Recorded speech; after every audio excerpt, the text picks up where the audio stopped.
but I want to bring up Al. Al Weed ran for Congress a couple of times. Al Weed today has the oldest vineyard in Virginia. The podium is yours. Al basically made rural Nelson happen. And a little aside, he created one of the most interesting wines of the state called Elk Hill Clair Blanc. So with that, I give you Al Weed. Thank you. I have found as I grow older, I get more pedantic. I'm not the oldest vineyard. The Wengers over in Stewart's Draft are the oldest vineyard in the state. I'm the oldest wine vineyard. Thank you for letting me correct that. I asked Peter to let me speak a little bit about what I learned running for Congress twice about Nelson County. Those of you who are natives of this county, many of you found Nelson County when you went away. You went off to school, you went off to the military, you went off to make a life, and kept looking back over your shoulder and wondering what's going back on at home, and you came back. I did that out of the county by running for Congress twice in the 5th District. If you know anything about the politics of this district, it's the largest district in the state in terms of geography. It's bigger than the state of New Jersey, to give you an example of what kind of traveling we put on the vehicle we used. But the thing that I learned from that 2-campaign exercise, besides the fact I was unelectable, was how very unique Nelson County is. And by that I mean this county is open to new ideas and new people. We have a joke, I make a joke and others will appreciate this. If you join an organization in this county and miss a meeting, you'll get elected president the next time you're there. I mean, compared to rural counties in Southside Virginia, this county is just so open to new people and new ideas. And yet these are counties struggling in ways to create jobs, to create good education systems, to create a good place to live, and can't even get their arms around new people. And Nelson County does a wonderful job of that. I once was talking to Woody Greenberg about that, and I said, Woody, I don't understand that. Why are we so distinctive? And I mean, of the 20-some jurisdictions in the 5th District, Nelson is very unique. And we talked about it for a while, and he decided it might have been something related to Camille. Camille, if you were here during those days, or you know the history, it generated support from all over the country, not just the state, but all over the country. People came here, the Mennonites came and built houses for people who lost their house, didn't even ask if they'd really lost their house. I had a neighbor who had a house built, and then finally when it was all over, everyone said, she didn't lose her house. But the Mennonites didn't even ask, they built her house. Eventually she had to pay for it. She went and told them. But it was that kind of open generosity that Woody and I agreed probably is the basis for the fact that Nelson is so open to new people. And if you live here and appreciate the friends you've made, that's what it's all about. In the, I don't know, would have been probably the late 80s, Woody Greenberg came up with the idea of a museum in Schuyler and around the Waltons and that whole television show. And it was an extraordinary success. And at the same time, Nelson County, like every rural county in Virginia, was looking for that ideal job creation, that factory that would come and pay everybody $25 an hour. And there, if you know anything about Virginia rural history, if you drove around Virginia in those days, there were all kinds of future industrial parks, places that were, money had been spent to attract these mythical, I believe, industries. But the county board understood something, thankfully, that made a big difference and led to what rural Nelson was able to accomplish. And that was, they said, let's focus on what we have that's unique. We have the basis for a rural tourism industry. We have Wintergreen at that point successful on the mountain. We had the Schuyler Museum taking off. And the clear, obvious change in the state of Virginia, where places were being built up and subdivisions were encroaching on rural land all across the state. Our board said, maybe we can make tourism the industry of this county. Well, you can't have rural tourism unless you have a rural place. So they were aware of what was possible and what was not possible if they wanted to maintain the rural nature. Along the way, the U.S. Department of Agriculture came back to the county, and this would have been in the late 90s, I think. It was already mentioned once today about the Priest and Three Ridges, the wilderness areas up at Montebello. Well, the Department of Agriculture had gone through that 10 years before and gone to the Board of Supervisors and said, we'd like to have declare these areas as wilderness. Well, at that time, the congressman who would have to have put in the bill was L.F. Payne, our own L.F. Payne from Wintergreen. And he was perfectly willing to do that.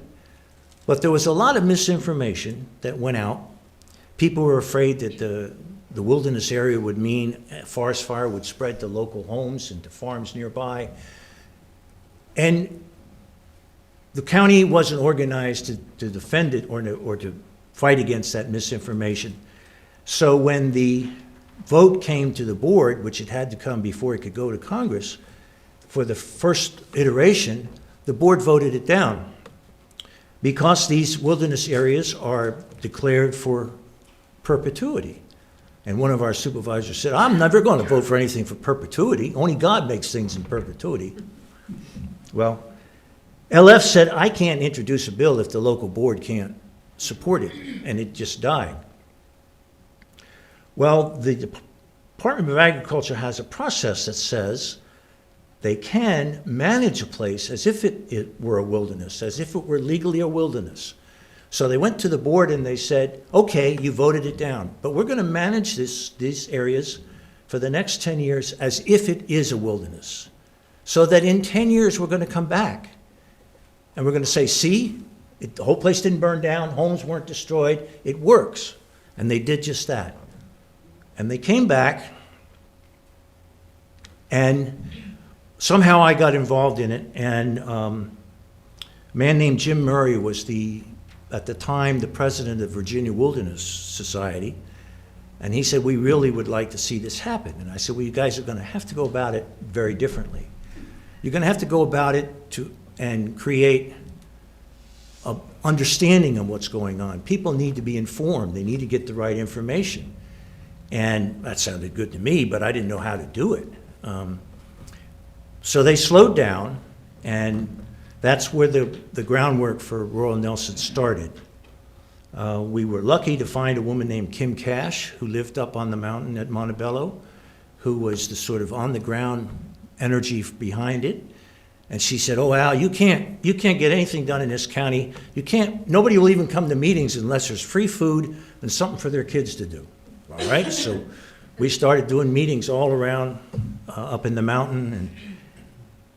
And it was, I don't know, maybe 8 or 9 months of meetings and information and getting prominent citizens behind it publicly and essentially educating the population about what a wilderness meant and what it could mean. It was, by the way, as you can imagine, the idea of a wilderness was coming very nicely into the concept of rural tourism.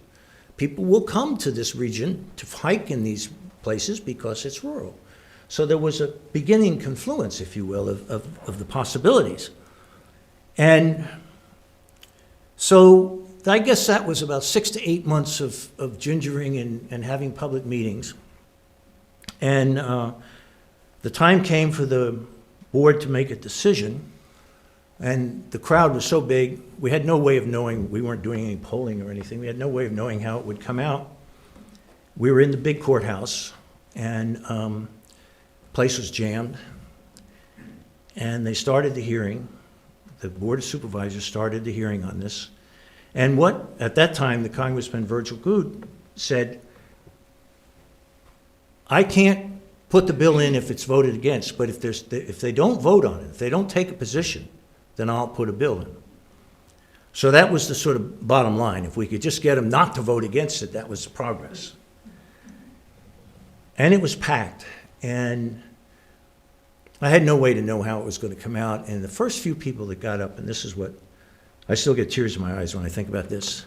This old guy comes up with his grandson, and he said, I'm for this. He was from Montebello. I'm for this. He said, I want my grandchildren to see the mountains the way I saw them as a boy. And that went on and on and on. And the board, I don't think they actually voted for it, but I don't think they voted against it, which was sufficient for Goode to put in a bill and pass it. So the lesson there was, if you tell people what the real world is about, or the facts, and you work with their prejudices and their fears, you can convince people if you've got a good case.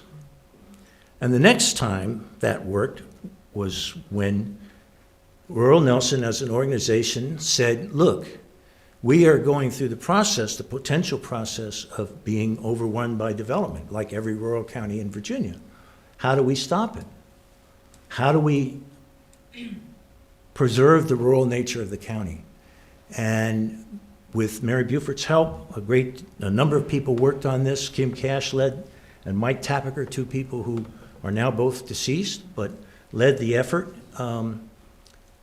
At one point, Kim Cash was writing the Nelson Times weekly Board of Supervisors meeting. She wrote up she was doing the reporting for the newspaper. She teased me one time. She said, one of the supervisors asked me if I would take the official minutes. I said, no, you can't do that. That's not, that's a conflict of interest. Okay. But the board, the county, those of you who were here at the time may remember, went through the process of talking about a new zoning, talking about why we want to protect the rural areas in the county, why we want to protect the rural nature of Nelson County. And there were meetings, there were lots of meetings, and lots of interesting, not confrontation is not the right word, but there was some enthusiasm and there was some emotion about it. And when that position came, I was already running for Congress, and I'd lost some of the energy that I had been spending on that. But I did go to the meeting in Nelson County, and some of you may have gone.